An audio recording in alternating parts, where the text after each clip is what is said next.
Hello everyone, this is doctor Jivesh Yadav. तो शलाक्य तंत्र के अंतर्गत पेपर फर्स्ट का हम लोग most important 17th topic for university exam अपन देख रहे थे। सीरीज़ को कंटिन्यू करते हुए आज की क्लास में हम लोग टॉपिक नंबर 13 के विषय में बात करेंगे। स्टार्ट करते हैं तो आज का टॉपिक, तो ये आपका सीरा जाल, ठीक है। तो डिफ्यूज़ इपीस्क्लेराइटिस से को रिलेट किया जाता है मॉडर्न में।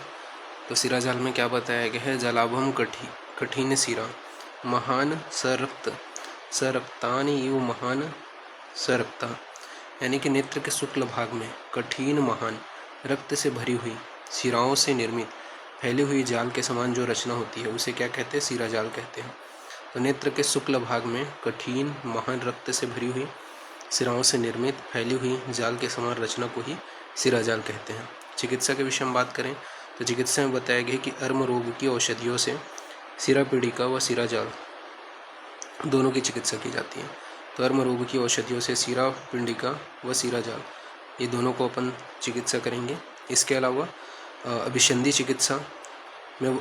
की चिकित्सा में वर्णित जो औषधि है उनसे लेखन कराना है।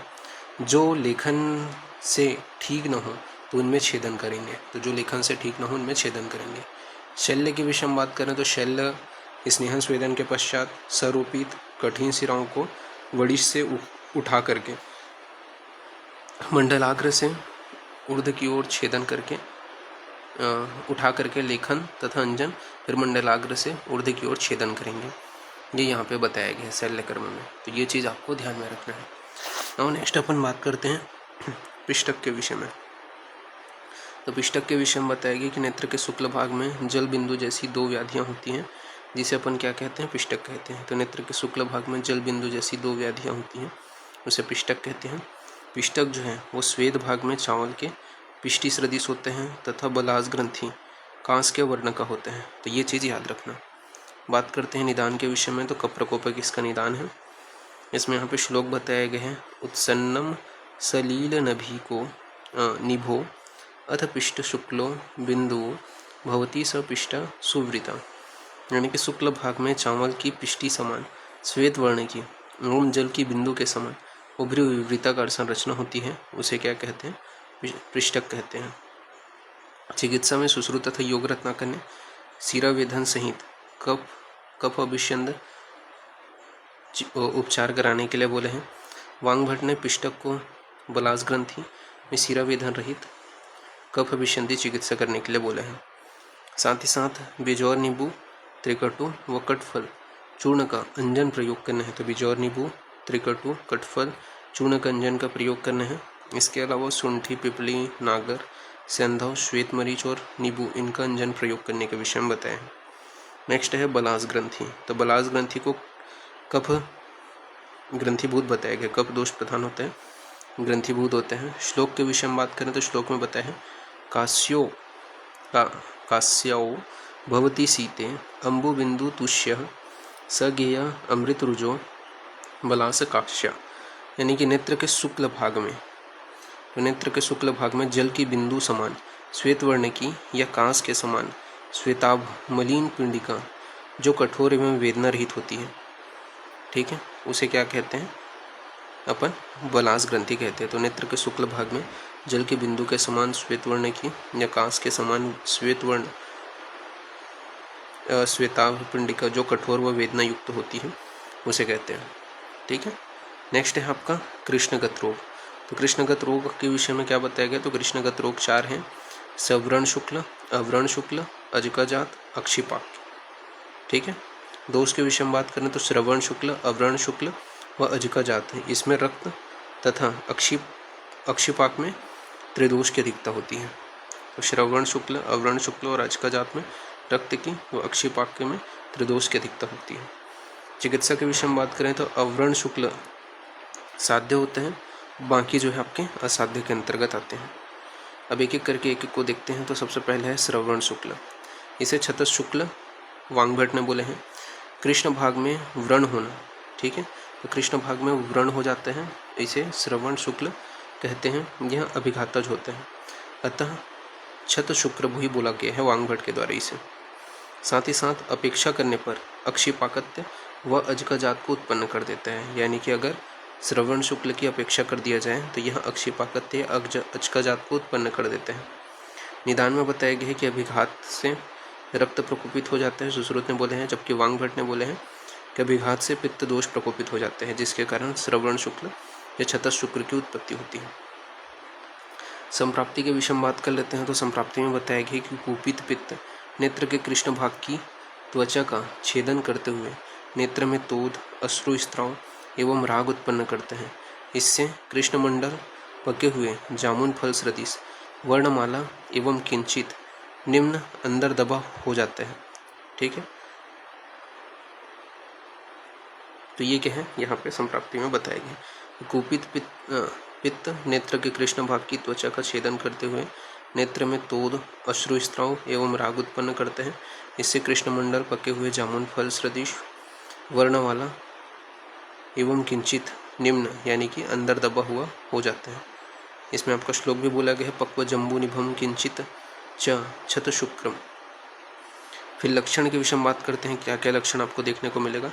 तो निगमन रूपम ही भवेतु कृष्ण सुच्य विद्य प्रतिभादी यद्वे स्त्रावम श्वेत उष्णमतीव रुकचा तत्सवर्ण शुक्रमदाहरंती। ठीक है, तो निम्न होते हैं। ठीक है, साथ ही साथ कृष्ण होगा, सूची वेदनवत इसमें पीड़ा होती है, स्त्राव होते हैं, उष्ण। ठीक है, ये सभी आपको लक्षण देखने को मिलेगा। विधा में विदेही ने बताया है कि यह रक्त दोष प्रधान होता है और असाध्य होता है करके। ठीक है, अवस्था के विषय में बात करें तो प्रथम पटलगत श्रवण शुक्ल कृच्छ साध्य होते हैं। तो प्रथम पटलगत श्रवण शुक्ल कृच्छ साध्य, द्वितीय पटलगत श्रवण शुक्ल याप्य और तृतीय पटलगत श्रवण शुक्ल असाध्य होते हैं। जो अवगाढ़ नहीं है अर्थात उत्तान प्रथम पटलगत उचित चिकित्सा से ठीक हो सकते हैं। असाध्य के विषय में बात करें तो उष्ण श्रुपात पिंडिका च कृष्णेन भवेन मुद निभश्च शुक्रम। ठीक है, ये यहाँ पे बताया गया। साथ ही साथ तीतर के पक्ष्म के समान रंग वाला होता है। साध्य और असाध्य के लक्षण के विषय में बात करते हैं तो साध्य जो होगा वो दृष्टि के समीप में नहीं होगा, न बहुत ज़्यादा अवकाढ़ होगा यानी कि गहरा नहीं होगा, स्त्राव युक्त नहीं होगा, वेदना रहित रहेगा और संख्या में 2 या अधिक ना होगा, तो वो क्या है साध्य के अंतर्गत आएगा। असाध्य किसको बोलेंगे तो मध्य में विदीर्ण मांस से आवृत होगा, चलायमान होगा, सिराओं से सरक्त होगा, दृष्टि अवरोध करता हो, 2-3 पटल में आश्रित हो, प्रांत भाग रक्तवर्णक हो, क्षीरकालिक हो, तो वह क्या है असाध्य के अंतर्गत आते हैं। तो ये चीज़ ध्यान में रखना। चिकित्सा के विषय में बात करें तो इप अश्रु स्त्राव वेदना रक्त स्त्रावण युक्त हो तो शीरावेदन करेंगे। साथ ही साथ त्रिफलाक्वाथ से 3 बार सिद्ध घृत का पान कराएंगे, फिर शीरावेदन करेंगे। जलौका द्वारा शंख प्रदेश का रक्त मोक्षण करेंगे, तो जलौका द्वारा शंख प्रदेश का रक्त मोक्षण करेंगे, ये यहाँ पे बताया गया है। साथ ही साथ सेक, कमल, काकोली, द्राक्षा, मुलेठी, मिदारी सिद्ध अजदूध का प्रयोग करेंगे। जब अश्रु स्त्राव वेदना रक्तवर्णता समाप्त हो जाए तो लेखन करेंगे। साथ ही साथ सीरीज बीज, मरीच, पिपली, सैंधव या सिर्फ सैंधव या त्रिफलकवात भावित सैंधव लवण का प्रयोग करेंगे। बलास ग्रंथि को नष्ट करने वाले क्षारंजन का प्रयोग करेंगे, तो बलास ग्रंथि को नष्ट करने वाले क्षारंजन का प्रयोग करेंगे। साथ ही साथ निष्ठूस यानी कि छिलका रहित भुने हुए मूंग एवं शंखनाभि के चूर्ण को मधु में पीस करके उसका अंजन का प्रयोग करेंगे, ये यहाँ पे बताया गया है। इसके अलावा स्त्रावण शुक्र ऊपर उड़े हुए हो या शैलयुक्त हो तो बाल से विलेखन करेंगे, बला से विलेखन करेंगे। साथ ही साथ दबे हुए श्रवण शुक्ल हैं तो स्नेहपान नस्य रसांजन से ऊंचा करेंगे, और वेदना युक्त शुक्र हैं तो तर्पण पुटपाक का प्रयोग करेंगे, ये यहाँ पे बताया गया है, तो इसको आपको ध्यान में रखना। फिर है अवरण शुक्ल, जिसे शुद्ध शुक्र वांग भट्ट ने बोले हो, नेत्र पुष्प योग रत्नाकर ने बोले हैं। श्रवण शुक्ल के रोपण पश्चात बनने वाले श्वेत वर्ण के व्रण वस्तु को अवरण शुक्ल कहा जाता है। तो श्रवण शुक्र के रोपण पश्चात बनने वाले श्वेत वर्ण के व्रण वस्तु को अवरण शुक्ल कहा जाता है। दोष में बताया गया कि अभिसंदेह के कारण दैन रोपण पश्चात यह उत्पन्न होते हैं। लक्षण के बारे में बात कर लेते हैं। तो शीतम यदा भवति आसीत प्रदेश स्यांदमंत न तिरुक अश्रुयुक्तम विहाय सीव अच्छ घनानु करितद अव्रण साध्य वदंती। यानी कि क्या है, अभिसंधि के कारण नेत्रभाग में क्या है, सफेदी आ जाती है। साथ ही सफेदी आ जाना ही अव्रण शुक्ल कहलाता है। इसमें रुजा नहीं व अश्रुस्राव नहीं एवं समुद्र की आभा स्वच्छ पतले मेघ से चिर आकाश की तरह होती है। ठीक है, ये यहाँ पे बताया गया है। ये लक्षण आपको देखने को मिलता है। इसमें बताया है शंख शुक्लम कफत साध्य न तिरुक शुद्ध शुक्रकम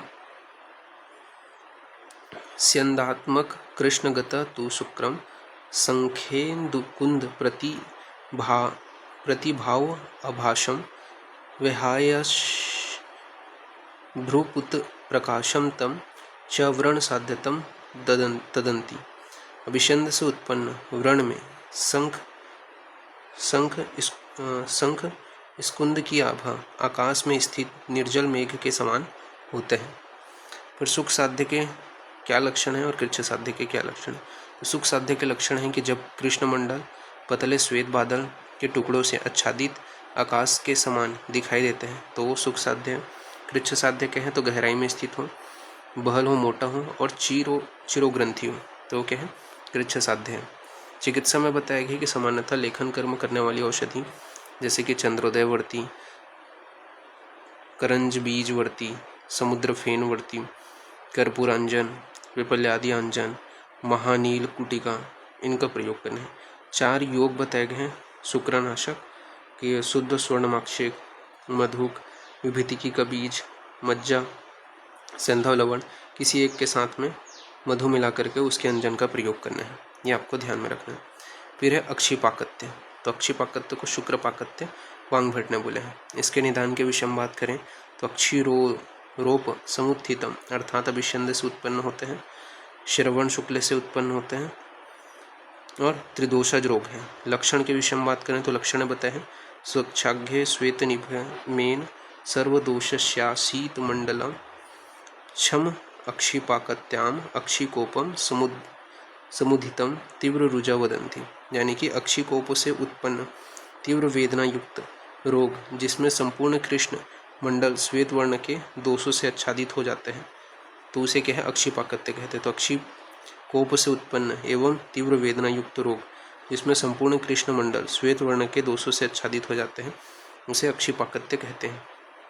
वांगभट ने कृष्ण मंडल को छतयुक्त यानी कि छत शुक्र इफ रोपण शुद्ध शुक्र के बाद श्वेत वर्ण हो जाता है ये बोले हैं। साथ ही साथ ताम्रवर्ण की सिराओं से व्याप्त सिरा शुक्र, इसके अलावा पाकत्य से उत्पन्न श्वेत वर्ण के दोषों से आच्छादित वो क्या है, पाकत्य शुक्र कहलाता है। तो ये आपको ध्यान में रखना है।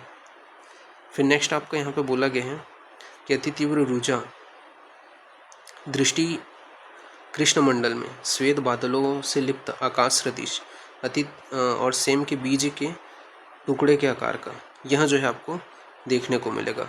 साथ ही साथ अति तीव्र रुजा रागदह और पीड़ा युक्त होते हैं। यह जो है चिकित्सा में असाध्य होते हैं। तो ये चीज़ ध्यान में रखना है। नेक्स्ट है आपका अजका जात। तो अजका जात को बताया गया कि रक्त प्रकोप से उत्पन्न होता है अजका जात। ठीक है, विदेही ने बोले हैं कि जब छतः शुक्र नेत्र के कृष्ण भाग के तृतीय पटल में पहुंचता है तो अजका जात को उत्पन्न करता है। तो जब छतः शुक्र नेत्र के कृष्ण भाग के तृतीय पटल में पहुंचते हैं तब क्या है, अजका जात को उत्पन्न करते हैं। संप्राप्ति में बताया गया कि श्रवण शुक्ल कृष्ण मंडल के तृतीय त्वक में विदीर्ण करके छागली पिष्ट संप्रभा विकृति को उत्पन्न करते हैं जिससे सांद्र पिच्छिल रक्त मिश्रित स्त्राव होते हैं। इसे क्या है, अजका जात कहते हैं। लक्षण बताया गया है कि अजा पुरुषम प्रतिमो रुजावानम स लोहिते पिच्छलाक्षु वेदार्थ कृष्ण प्रच्यो मुपैती। यानी कि कृष्ण भाग को विदीर्ण करके बाहर निकाल देते हैं। चिकित्सा में क्या करना है, तो चिकित्सा में यहाँ पे बताया गया कि स्नेहपान रक्त मोक्षण कराने हैं। साथ ही साथ विभित्स विविधता यानी कि नेत्र कुरूपता दूर करने के लिए अजका जात के श्वेत वर्णता एवं उत्सेद को दूर करने वाले प्रयास करने हैं। साथ ही साथ विवर्ण नाशक चिकित्सा करना है, तो विवर्णता नाशक चिकित्सा करना है, उत्सेदन नाशक शल्य कर्म कराने हैं और उपद्रव युक्त उत्पन्न अजका जात की चिकित्सा वर्जित बताए गए हैं। साध्य रोगों के उपद्रव से युक्त अजका जात जो है उसमें क्या है, शिरावेधन त्रिविध से विरेचन कराने हैं। साथ ही साथ वात सामक औषधियों से नेत्र वात सामक औषधि जैसे औषधि घृत पान कराना है, नेत्र शेक व मर्दन, ये सभी जो है अजका जात की चिकित्सा में बताए गए हैं। तो ये आपको ध्यान में रखना है। तो इस प्रकार से ये जो पॉइंट है वो यहाँ पे फिनिश होते हैं। तो अभी के लिए इतना ही, नेक्स्ट क्लास में आगे का कंटिन्यूशन करेंगे। ठीक है, थैंक यू क्लास।